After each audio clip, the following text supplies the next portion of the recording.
Hey First Pres, What's Up is coming to you from First Presbyterian Church in York, Pennsylvania, providing pertinent and helpful information, inspiration, and encouragement in these challenging times.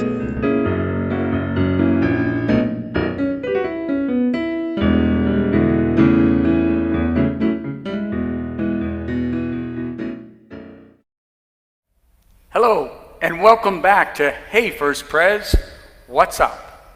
And I'm Guy Dunham, your host for today. And it is my pleasure and honor to have as our guest today none other than Stephanie Auker, drum roll. Yes. Director of Children's Ministries here at First Presbyterian. Stephanie, thank you. Thank you for having me. You responded to my email with excitement. Well, we've been watching all of your podcasts, so It was an honor to be asked. Oh, was it? Besides the fact you're staff. we were going to get you on here. You never know. I know. You could have decided I was too minor to be on such an auspicious show. Probably not. Probably not. It has been great, though. I've already gotten some response to people that they're learning all kinds of things about their staff they never knew. That's good. It may be things you don't want them to know, but... I just learned something I didn't want to know. We're trying to be good about that. We don't Exactly. force confessions out of anyone about anything. Good. But anyway, really, it's so good to have you here. It is nice to be out. Good.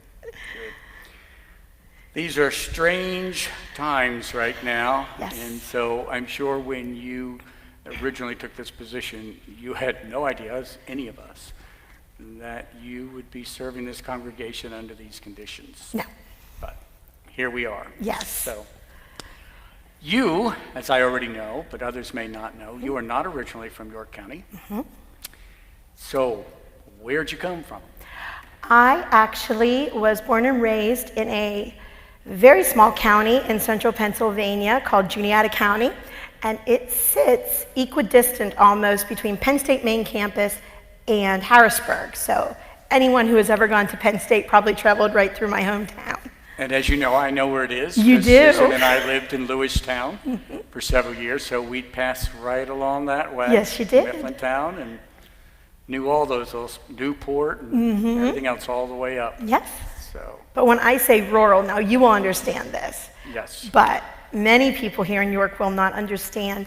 When I say rural, I mean that in the entire county when I was growing up, probably until I was about 20 years old, there were only 2 stoplights in the whole county. So that's rural. Did you ever get a ticket for going through a red light? No. No, but speeding, yes. Speeding? Oh, really? Country roads, you know. A little bit of revenue for the... Yeah. Actually, it's beautiful country up there. It is beautiful. It really is. And when you get to the 7 mountains, just gorgeous. I know some people don't like living in a small town. I loved it. I had a great childhood, very idyllic. All my family lived in the county, so I was surrounded by people, and I just loved it. So cool. I had a great time. Great. So when you left for college, where did you go? What did you study? What was your major? All that kind of good stuff. Okay, well, rural again. So I wanted to go somewhere nearer to a city to get something different. Okay. And for some reason, which my parents and I still can't figure out to this day, I wanted to go to an all-women's college. I don't know why, but that just appealed to me. And I also wanted to go somewhere, growing up so close to Penn State, I did not want to go there because so many people went there. So I wanted to have like a completely new experience. Okay. And I decided to go to Hood College down in Frederick, Maryland. So it was right outside of DC. And I went there and I decided to study communications because I really didn't know what I wanted to do, and that seemed like a nice base. And I thought perhaps I might want to be a journalist, so that was necessary. As it turned out, the year that I got down there to Hood, they created a public relations concentration within communications. So I ended up focusing on PR. And so I have a communications degree from there. And then first semester of my junior year, I was meeting with my advisor, and we figured that I only needed 3 classes to have a degree in European history because I always loved history, but I didn't want to teach. Yeah. So I had always just taken the classes because I enjoyed them, and it ended up that I only needed 3 to get a BA in that too. So I ended up with 2 degrees, one in history and one in communications, and I graduated with departmental honors in both. So. Well, you must feel really comfortable doing this right now if you were a major in communications. My parents wondered at the time, they were like, what are you going to do with that? What in the world are you going to do with this degree? And as it turns out, every job I have ever gotten, and they have told me this, I have gotten because I can write concisely. Okay. Because not a lot of people can do that. So it's always been one of my major selling points that I know how to write. So it was a really good major for me to have. Awesome. Mm-hmm. And I must confess, I had forgotten where you went to school, and of course we have a connection. Yes, we do. Susan's brother, who's there. Yes, he's a vice president. Yes, he is. Yes, he is. Admissions or whatever the title is. Mm-hmm. Yeah. Yeah. Wow. Awesome. Yes. So when you came out of college, so what kind of work did you do? The first job I had actually was, if anybody is familiar with the Harrisburg area, Fort Hunter, the house that sits on Front Street. It is a house museum, and I was a docent there. I was a tour guide for them. And I always say to people, if you have a fear of public speaking, all you have to do is run a tour for about 3-4 weeks, and you are never going to be afraid of doing public speaking again. So I had a great time. I did that for about 6 months. And then I got married and moved down to Philadelphia and started working for Gadenzia, which is a residential drug and alcohol group of programs. And well, that was a big change from being a tour guide. It was, yes. I did fundraising for them. So I worked in the community affairs office. So we did events, we did fundraising. And I did that for 4 years as the assistant, and then I got promoted to the manager of the whole 5-county Philadelphia area. I was about 26 years old. And I lasted a year there. And it was too much. I was too young, and it was really overwhelming, so I decided to take a step back. Also, if anybody does nonprofit work, and I am a nonprofit junkie, it makes me feel good. If you do nonprofit work and you do fundraising, you are very much aware when you don't raise money what the effects of that are. And if you're a little soft-hearted the way I am, it hurts. Yeah. You really feel that. And I just was not ready for that. So I actually left that position. I was very lucky. My husband worked for a chemical company, so I was able to step back for about 3 months and decide what I wanted to do. Okay. And we actually ended up moving up to Hershey at that point from Philadelphia. And I started looking for work, and again, I had the option of really taking my time to find the right thing, and I ended up at a nonprofit through the County Commissioners Association of Pennsylvania, where I worked with the County Nursing Home Association for Pennsylvania, and I planned multi-day conferences and events for them, did website work, newsletter. And I was there for 12 years. So that's what I did for 12. What's going on in our nursing facilities right now must really speak to you, having worked in that field. It does. I've been watching the numbers, especially on the county homes. I still, those are places that I worked with very closely for 12 years, and it is hard. Yeah. And I think a lot of times people have a very antiquated view of nursing homes and what they're like, but they're very different now from what they used to be 30, 40 years ago. And I know how dedicated those staff members are and how hard they work, especially to make these nursing homes into home environments for their residents. And it is hard to see this, and it's hard to look at those numbers. Yeah, and they're really on the front line. They are. This is now becoming more evident. Yes. With the numbers going up. So. It's hard. So after that, what happened after the 12 years with that job? I lost that job. I lost after that 12 job. years, that's a good run. No, it is. It is. And you know, I had worked with the same we were only a 2-person office. Whoa. And I had worked, so I had worked with the same executive director for 10 years. And when he retired, they brought someone new in. And that's what happens. Yeah, You know, they want a fresh oftentimes start. new leadership wants to have their own people. Absolutely. I can look back on it now and be very blasé about it, but at the time it was very hard. It was very scary, you know, to lose your job. But Adam and I had already met and were dating and got engaged, and, you know, it was hard then to face this, but looking back now, it led to such a wonderful turn in my life that I can't feel bad about it anymore. It's just something that happened. It happens to a lot of people, and it led to great things. So, you married Adam. I did marry Adam. And had instant family. Had instant family. And they're sitting in the pews watching this right now. One is. Oh, did he leave? The other one, I gave him permission to make faces at you and he left. he left because I wasn't looking at him. Then don't look to your... We'll just act like he's not there. Yes. I'm not looking. Oh, there they both are now. Oh, there he is. He's back there. Anyway, so do I need to ask how it's going with them during this time period? We're doing great. You're doing well. We are very lucky. We are normally together a lot with Luke. It's very rare that we don't have Luke with us whenever we're doing something. So we're used to being the three of us together. We have a routine down at this point between my work, Adam's work, and Luke's homeschooling. And, you know, of course, there's things that we miss. We miss seeing my family. I'm an only child, so it's hard not getting to see my family and spend time with them. You know, there are fun things that we miss, but overall, I'm going to say that this has really not been difficult for us. Good, good. Some people know this, but they wouldn't all know it, that speaking of those who are on the front lines, as Adam is being at York County Prison, we had already talked about Allison and Keith being a pulmonary doctor, working at Lancaster General. So how's that going?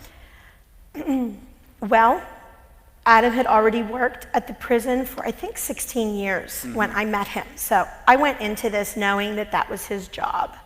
And it has not been difficult for us because my mother was a nurse, so she worked odd shift work.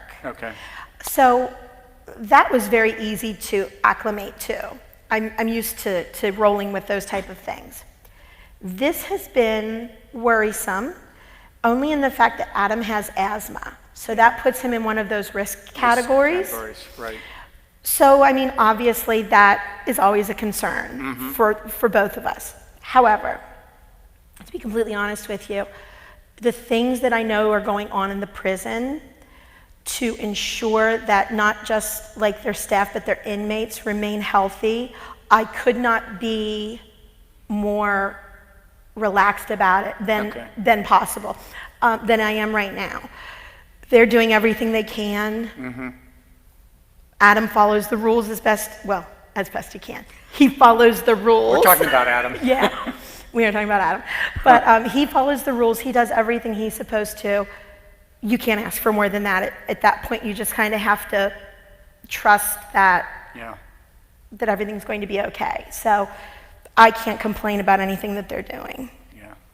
I was just talking with Adam just before we started this and about the fact that it's becoming more apparent now that there are a couple of institutions that are being hit hard. Yes. Nursing homes, which you had an association, prisons, and now they're finding out, especially in the Midwest, although some even here in Pennsylvania, meat packing, anything else where people are working very close proximity. And as we're learning more and more on how the disease is contracted and spread, and the fact that those people working there come back into the community. Yes. And then it continues. So it's been a real challenging time, has it not, as we're all learning more about this pandemic? It has. We're lucky in the fact that because of Adam's condition, from the jump on this, we were already kind of staying away from places. Right. And we had N95 masks at home from doing some home repairs, so we had the masks. And we wear gloves. So we pretty much from the beginning of March were already isolating and doing all the stuff that they later told us we needed to do. So, you know, I feel like we're kind of ahead of the curve on that. Again, Right. You still have to be so aware when you're out. You know, I have a bag, and in it we have the hand wipes, we have extra gloves, we have extra masks, we have Purell. You know, we are loaded to bear every time we go out, and we really do minimize how much we're out. We try to only go out once a week, and that's usually for groceries, and that's only because we live in a small home. We don't have a freezer, so we really do have to go out and get like milk and Right. bread and things like that at least once a week. So other than that, we're sticking at home. It's a good thing we're homebodies, but I kind of know the area where you live because you're north of us. Yes. Off of Mount Zion Road. aren't you? Do you get out? Are you able to get out and walk around, like go to Rocky Ridge or anything like that? we've gone to Sam Lewis and walked the trails there. Okay. We have not gone to Rocky Ridge, and we haven't gone to Springettsbury Park either because they're so busy right now. Yeah. So you really Everybody else is doing it. Exactly. So we have to kind of, I think we're gonna get our bikes out now and try doing some bike riding. But I mean, everywhere is so packed. You have to really look to find a place where you're not. Yeah. We laugh about it because where we live in our development, we're seeing people we never saw before. Now we're seeing them on a regular basis. Yeah. Like, well, okay, I guess you lived around here somewhere because we keep bumping into. Well, not bumping because we go on opposite sides of the street. We do it all right, but. One of the things, and I know that this wasn't something new for you all because I really do admire you as a family unit. You could just tell on how much you all care for one another, and even though it is a second marriage for both of you, people from the outside would never know that you weren't Luke's. I know. They just wouldn't. You even have a resemblance, but they just wouldn't. We've know. heard that. You know, oh, he looks just like you. That's funny because he's not my genetic son. So But what we love is we're seeing families out together. We're seeing them in the front yards we used to walk before. Well, we never saw anybody in their front yard playing ball or whatever, walking with their kids. This one guy, he jogs and his son rides the bike next to him. And, you know, I've seen them several times now passing by, say hi to them. And so it is a good time. Yeah. It wasn't long, I guess, after you were married that you decided, the two of you, that you needed a church family.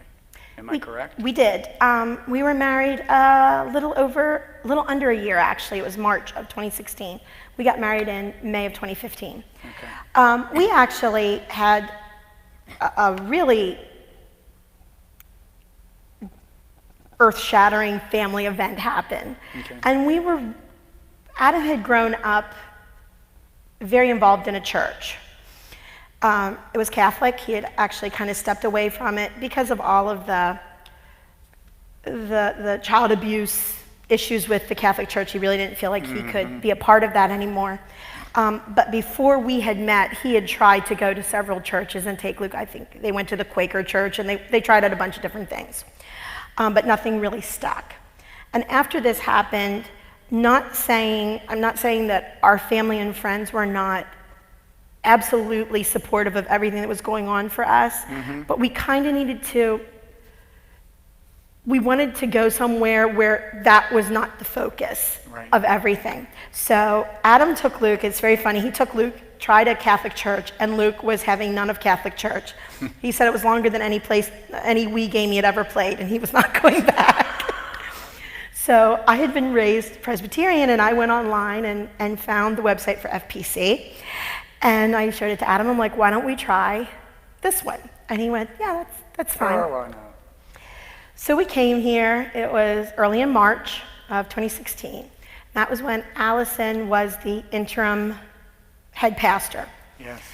And I had a very complicated relationship with religion prior to this. I had been married to a man who was a minister's son, so it was very, very complicated. So we came here, and we sat in the back, right behind Sam and Jenny Schrute. Oh. And they talked to us, but Allison was preaching, and we left here, and we were very emotional. We couldn't have chosen a better day to come, because what she talked about that day was exactly what we needed to kind of hear.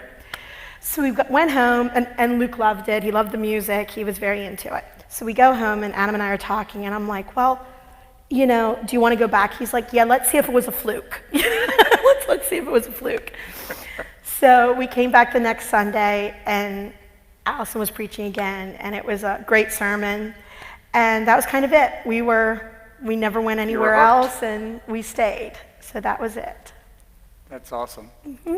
I think you all have been here just a little bit longer than I since I retired. Mm-hmm. I retired in September of 2017.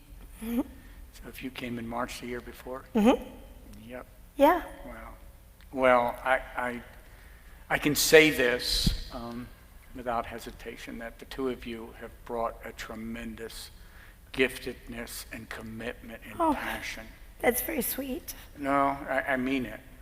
We've watched it, and there's so many things. Adam is a wonderful husband, because I've seen you pull him. Well, you don't even have to pull him, but he'll often say, I'm here because Stephanie said I will be. Yes. And he is. But really, it has been Stephanie, you, and then, of course, Luke additionally, because we just love him to pieces. And just so grateful. Well, we love it here, so we're very happy. So, then the opportunity came. Yeah. Wendy Smith retired, long deserved. Yes. And I've already done an interview with her as a retired person, understanding it. But you came in as the interim director of children's ministry. I did. Why'd you say yes? I decided, because Luke was 5 years old, he had just turned 5. Oh my heavens. When Adam and I started dating. So he was just shy of 6 when we got married. Okay. And I was not working, and we thought as a couple that it would be a good idea for me to stay home for a while and really kind of bond with Luke. Okay. We could do it, so it was an easy decision. But being a stay-at-home mom was not really Who you are. Not really who I am. Yeah.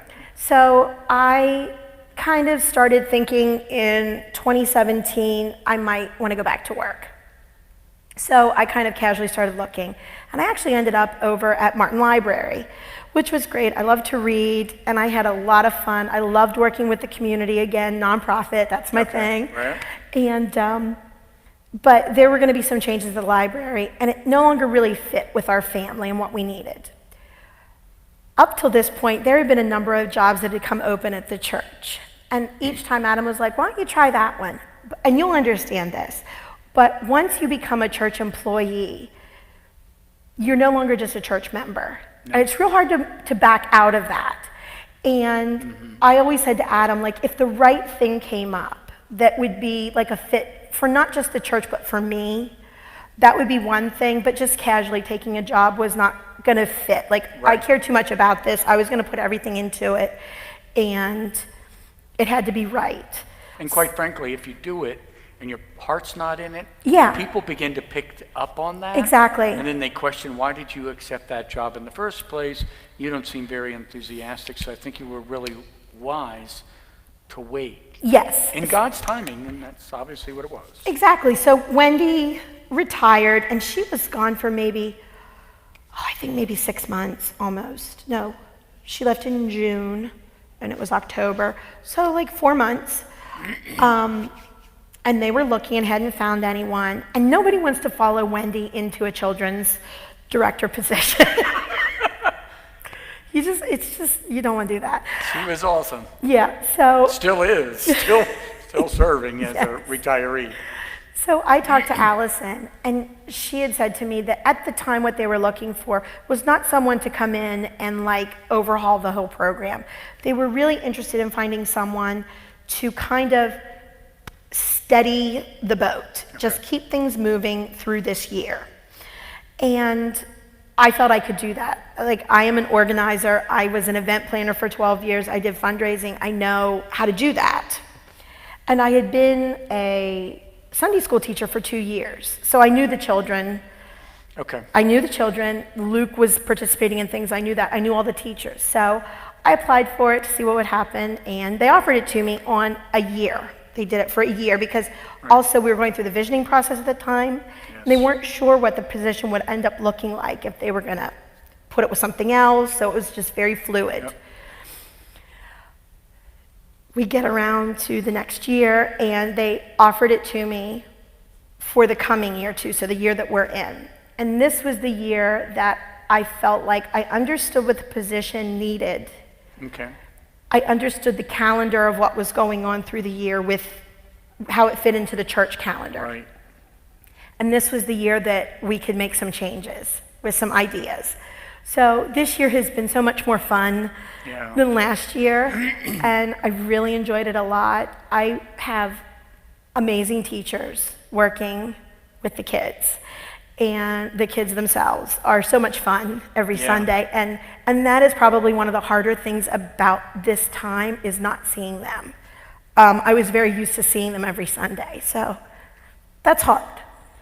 But I understand you're still staying in touch with them. I am, yes. So what's going on? Because I heard something about a newsletter or something. Yes.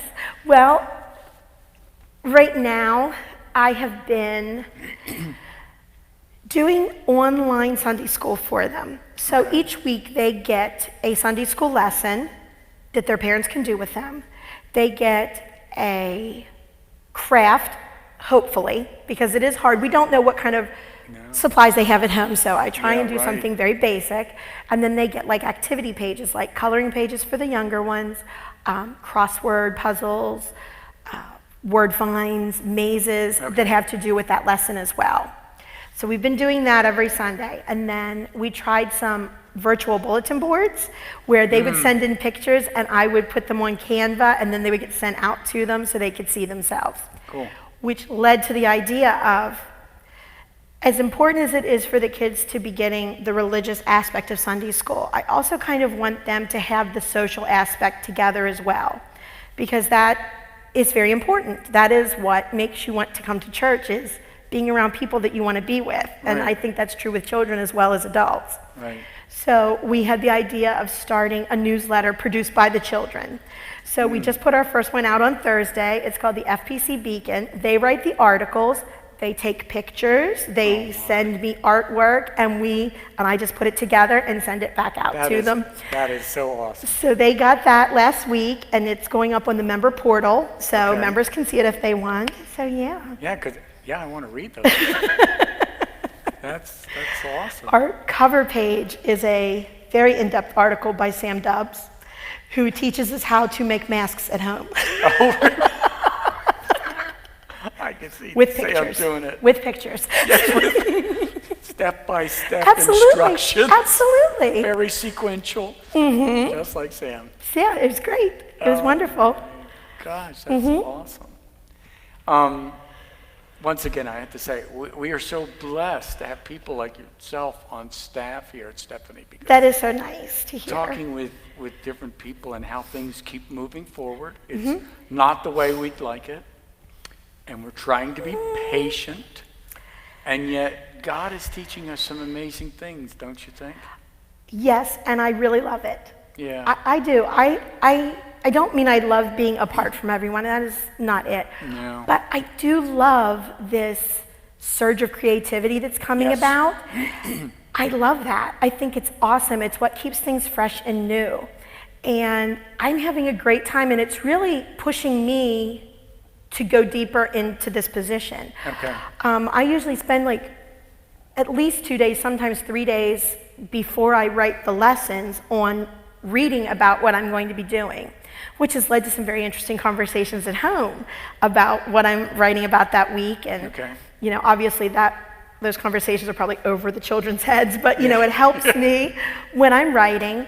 And I love the idea that, you know, so often when you're in a congregation that has been around for a very long time, you know, we can't do that. Oh, that's too adventurous. But now everyone is saying, like, Try Go for it. What's the worst that happened? And that is absolutely true. So I like it. So whether you're pushed out of your box or you walk out willingly, I think this is a great time, and I'm loving it. Well, and I've mentioned to several of the staff that we've talked about in the visioning process, Yeah. doing things online, getting our technology together, and we were just kind of coasting along and said, well, we'll get to it. Yeah. And God said, no, it's now. And one, it's a reality of the pandemic. Yes. They're warning us that we're going to have a time where we can probably relax more, and then it's going to come back again. Yes. But we won't have to, if we're smart, we won't have to relearn what we're doing Exactly. right now. We just change gears and go back to what we have been doing. It won't be so strange and odd. So yeah, I've been there before, done this.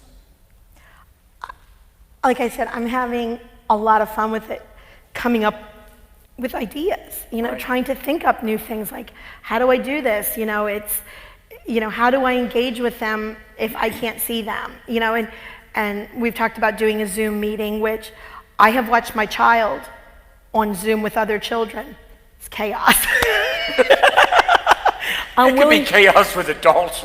I'm willing to do it. We're talking about doing one for the kids, but I'm well aware that this may go horribly awry in a good way. But how do we keep those ties? Yeah. And it's fun to see where things go and what comes up.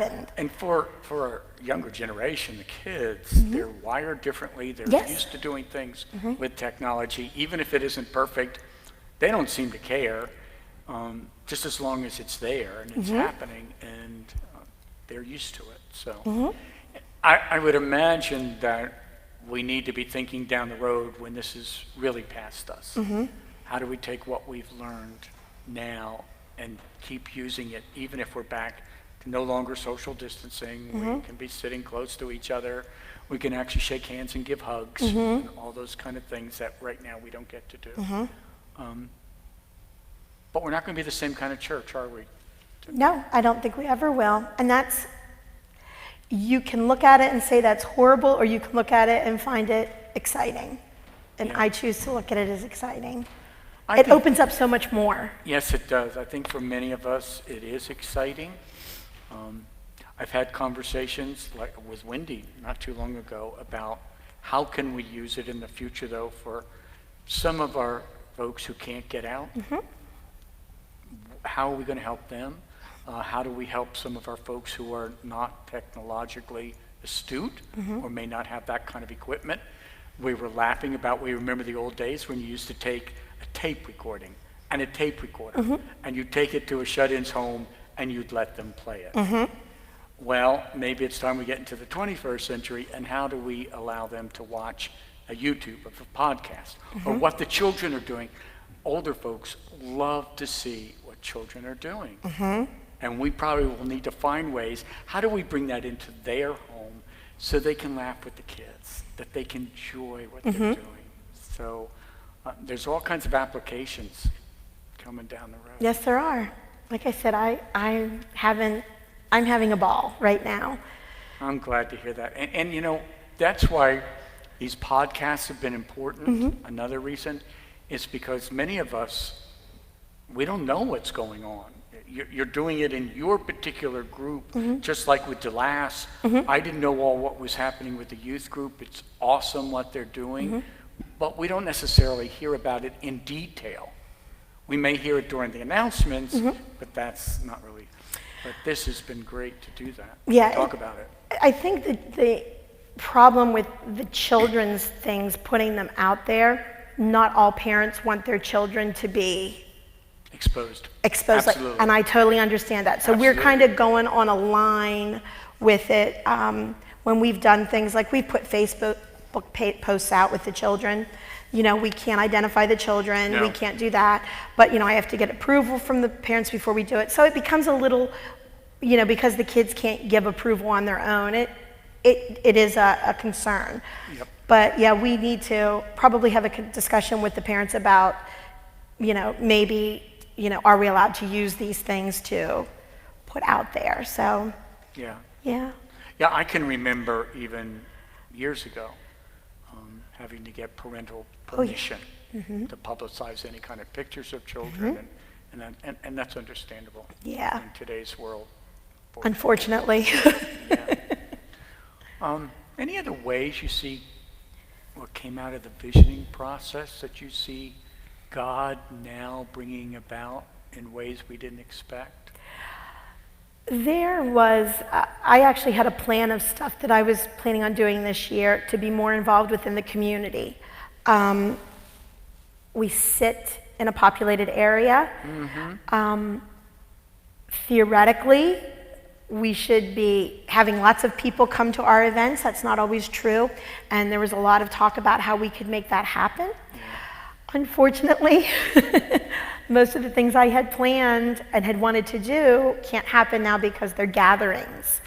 One of the things we wanted to do was try out neighborhood movie nights. We have a portable screen, an outdoor screen, and we have a projector, and we were going to do movies outside. Oh, really? I didn't know that. Yeah, that was one of the things we had talked about, and we wanted to see how that went. Just, put a movie up, see who comes. If no one comes, that's fine, but we try.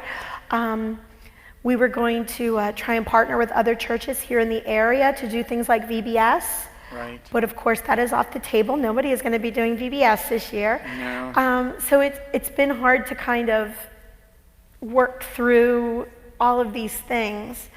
So that is something that I need to focus on. But I do see so many people in this church wanting to be involved with this community that we sit in. And maybe we don't always get it right what we want to do, but the heart is there. Right. Which I think is half the battle. You have to be willing to fail. Yeah. And not be afraid of failure. And try it first and say, well, what did we learn by our failure? Absolutely. What did they say? Thomas Edison tried the light bulb 1,000 different times before he got it right. What does it, the Fail. Buddhists say? Fall 7 times, get up 8. It's trial and error. And does this make it a little more difficult right now? Yes, it absolutely does. But what's neat, though, is as you're thinking about these ideas that have to be put to the side, as soon as things settle back, you don't know how long that'll be, then you're ready to go. You're not trying to generate ideas and say, well, okay, it's time to take this off the table. Yes. Like the movie night or whatever.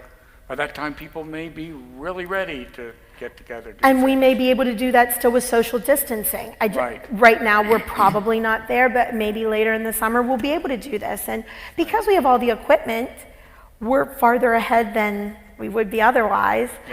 But one nice thing that has come out of this, right before everything got shut down, I went to a meeting, a training with the Donegal Presbytery with other Christian educators. Oh, okay. And we actually started a Facebook group, and we've been talking back and forth, like how to do this during the pandemic, like how are we reaching people, what are we looking at in the future. Awesome. So it's been great to kind of talk with them and go back and forth over, cleaning recommendations for nursery, like what's that going to look like, how is Sunday school going to look like after this is over. So it's been really nice to kind of talk amongst ourselves about ideas, and lots of great things have come about through that. So awesome. That has been very good. Well, and I think it's important that we be thinking future, not just now. Yeah, absolutely. We are in the here and now, but there is a future. Yep. And God knows it, and God's preparing us now for what is yet to come. Exactly. In God's work, and that's so exciting. Stephanie, this has been awesome. I've learned a lot, as I've said. The viewers have been saying, boy, I'm learning so much about the staff I didn't know. Good things. I think it's encouraging for them. And a lot of it is that we just know you as the staff person, not necessarily just as a person. And I think this helps people really appreciate more on how blessed we are with the people that we have. Hopefully. Here. They are. And that we're moving forward. God is moving in this congregation. So thank you. Thank you. I told you it would be fun. It was fun. I knew it would be, because you and I never have any trouble talking. But thank you so much. Well, it was a lot of fun. I enjoyed being here. Great. All right. So, folks, that concludes another episode of Hey, First Pres, What's Up? Thanks for being with us. Make sure you check the website each week. We'll be doing one once a week till whenever. Until then, we are wishing you the grace and peace of our Lord Jesus Christ to be with you. Happy day.